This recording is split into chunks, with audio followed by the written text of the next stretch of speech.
Friends, we come today at the invitation of Heather and Jackson to share in the joy of their wedding. This outward celebration we shall see and hear is an expression of the inner love and devotion they have in their hearts. Jesus Christ reminds us that at the beginning the Creator made us male and female, and said, "For this cause a man shall leave his father and mother, and shall cleave to his wife, and the two shall become one flesh." God loved us and created us to love others. Our lives find completion only as we love and are loved in return. Together we can become what we could never be separately. Marriage is of God. Jackson Tejada and Heather Geer come today desiring to be united in this sacred relationship. The ceremony of marriage in which you come to be united is the first and oldest ceremony in all the world. Celebrated in the beginning in the presence of God Himself, marriage is a gift of God, given to comfort the sorrows of life and magnify its joys. Marriage is the clasping of hands, the blending of hearts, the union of two lives as one. Your marriage must stand, not by the authority of the state, nor by the seal on your wedding certificate, but by the strength of your love and by the power of your faith in each other and in God. You can have this kind of home if you continue to recognize God as the source of romance and love and affection, for these are his gifts. Build your home on a spiritual foundation. With God, you will have everything. Without him, you will have nothing. Who gives this woman to be married? Mother and I.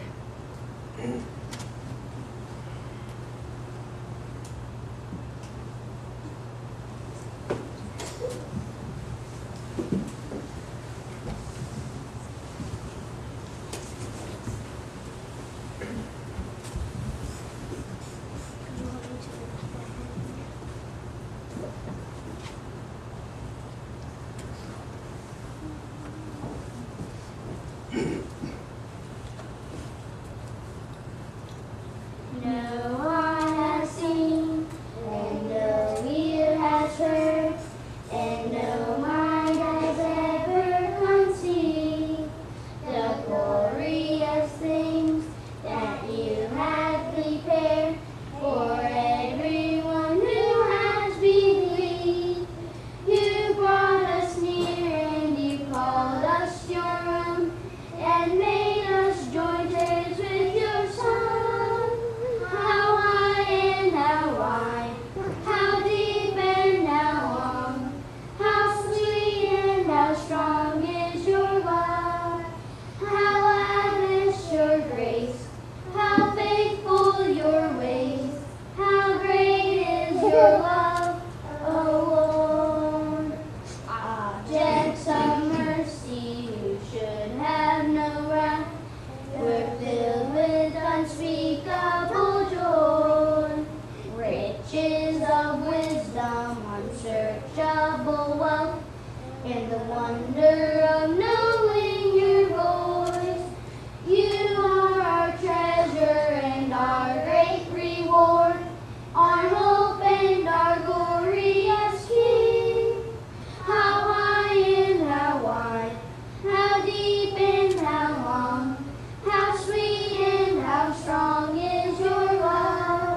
How lavish your grace, how faithful your ways, how great is your love, O Lord. How great is your love, O Lord.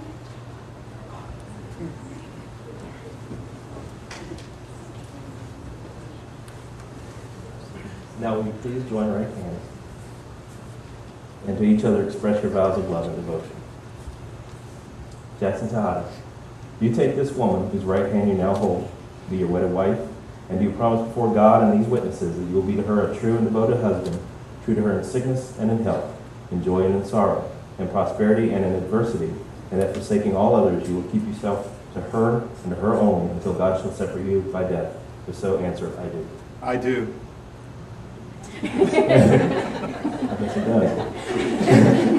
Heather Geer, do you take this man whose right hand you now hold to be your wedded husband, and do you promise before God and these witnesses that you be to him a true and devoted wife, true to him in sickness and in health, in joy and in sorrow, in prosperity and in adversity, and that forsaking all others you will keep yourself to him and to him only until God shall separate you by death?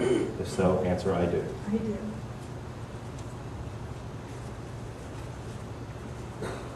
The Word of God tells us what love is like and what love does.